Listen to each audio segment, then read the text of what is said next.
Hello, my friends. It is so good to have you here with me today. Pull up a chair, find a comfortable spot, and let's just take a breath together before we dive in. Today, we are going to travel back in time. We are going to discover the story behind a day that millions of people celebrate every year. A day of love, a day of roses and chocolates, a day of messages and hearts. Yes, my friends, we are going to explore the history of Valentine's Day. But this story is not what you might expect. It is not just about romance. It is about courage, mystery, and how one man's actions changed the world forever. So take a deep breath, relax, and let this story carry you away. And if you enjoy this journey, stay with me until the end. I have something special to share with you. Our story begins almost 2,000 years ago in the city of Rome. Rome was the most powerful city in the world at that time. It had grand buildings, busy streets, and thousands of soldiers. The Roman Empire was everywhere. It controlled land from Britain to Africa, from Spain to the Middle East. But Rome was not always a place of peace. There were wars, there were enemies, and the emperor needed strong soldiers to protect his empire. The emperor at that time was a man named Claudius II. He was a strict ruler. He believed that soldiers must be completely loyal to Rome. He believed that soldiers must not have any distractions. And Claudius had a strange idea. He thought that married men did not make good soldiers. He thought that a man in love would think about his wife, not about the battle. So Claudius made a decision. He created a new law. Young men could not get married. They could not fall in love and start families. They had to stay single and join the army. Can you imagine that? A law against love? Many young people were heartbroken. They wanted to build lives together, but the law said no. And this is where our story really begins, because not everyone agreed with this law. In the city of Rome, there lived a man named Valentine. Valentine was a Christian priest. He was a kind man, a gentleman, a man who believed deeply in love. He believed that love was a gift from God. He believed that marriage was sacred and beautiful. And when he heard about the emperor's new law, his heart was heavy. He saw young couples who wanted to marry, but they could not. He saw sadness in their eyes. He heard their prayers. And Valentine made a choice. He decided to help them. Secretly, quietly, Valentine began to perform marriages. Late at night, in hidden places, he brought couples together. He spoke blessings over them. He joined their hands in marriage. He gave them hope when the law said there was none. Word spread slowly through the city. People whispered about the kind priest who married couples in secret, and more young lovers came to him. But Valentine knew the danger. He knew that if the emperor found out, there would be punishment. Still, he continued. He believed that love was more important than fear. And for a time, everything seemed safe. But secrets, my friends, do not stay secret forever. One day, someone told the authorities about Valentine. Maybe it was a jealous neighbor. Maybe it was a soldier who wanted a reward. We do not know exactly who it was, but the news reached the emperor. Claudius was furious. He had made a law, and this priest had broken it. Valentine was arrested. Soldiers came to his home and took him away. He was thrown into prison. The prison was dark and cold. There were no windows, no sunlight. But even in that terrible place, Valentine did not lose his faith. He prayed. He remembered the couples he had helped. He thought about love and courage. And something surprising happened while he was in prison. The jailer had a daughter. Her name is often said to be Julia.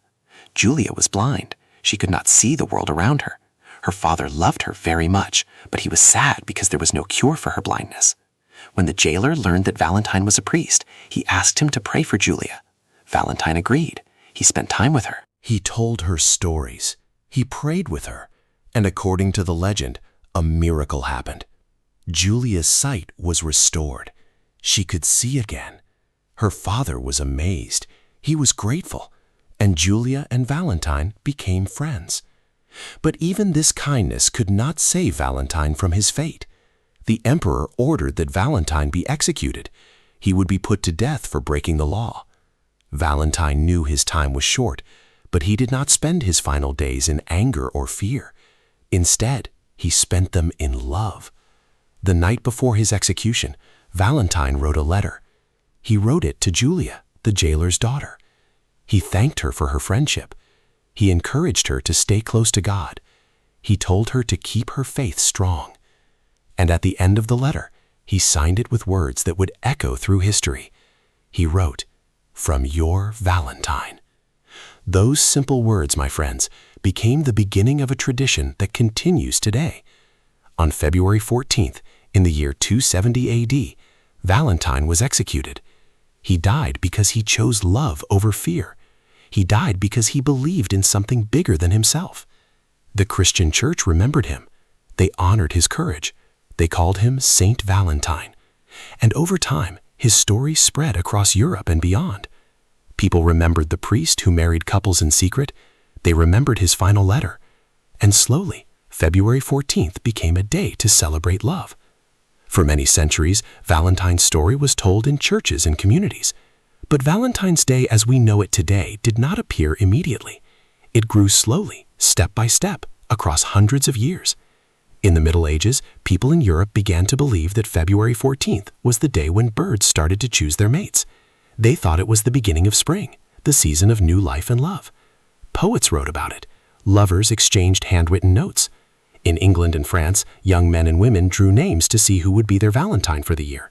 It was a game, but it was also romantic. Then, in the 1500s, printing became more common. People began to create special cards for Valentine's Day. These cards had pictures of hearts, flowers, and birds. They had short poems inside. Giving a Valentine's card became a tradition. And when people moved to America, they brought this tradition with them. By the 1800s, Valentine's Day was celebrated across the United States. Factories began to make Valentine's cards in large numbers. Chocolates and roses became popular gifts, and the holiday grew bigger and bigger. Today, millions of people celebrate Valentine's Day all over the world, but most of them do not know the story of the man behind it. So my friends, what is the real meaning of Valentine's Day? Yes, it is a day to celebrate romantic love. It is a day for couples to show affection. But the true story is about something deeper. It is about courage. Valentine was not a soldier, but he fought in his own way. He stood up against injustice. He risked his life to help others. He believed that love was worth protecting. And that message is still powerful today. Love is not just about romance. Love is kindness. Love is sacrifice. Love is standing beside someone when times are hard. Love is choosing to do the right thing even when it is difficult. Valentine showed us that love can be stronger than fear. And his memory reminds us that one person's courage can inspire millions. February 14th is not just about chocolates and flowers. It is about remembering a man who believed in love so much that he gave his life for it. It is about celebrating all kinds of love. Love between partners, love between friends, love between family members. It is about recognizing the beauty and power of human connection. And now, my friends, we come to the end of our journey. Today, we have traveled back to ancient Rome. We have walked with Valentine through his courage and sacrifice. We have seen how one man's actions became a celebration that touches the whole world. So what can we learn from this story? I think the lesson is simple but profound. Love is always worth fighting for. Kindness is always worth the risk. And when we act with courage and compassion, we create ripples that can last for centuries. As you continue your own journey, remember this. Learning English is also an act of love. You are loving yourself by growing. You are opening doors to new friendships, new opportunities, new stories. Every word you learn, every sentence you understand, is a small victory.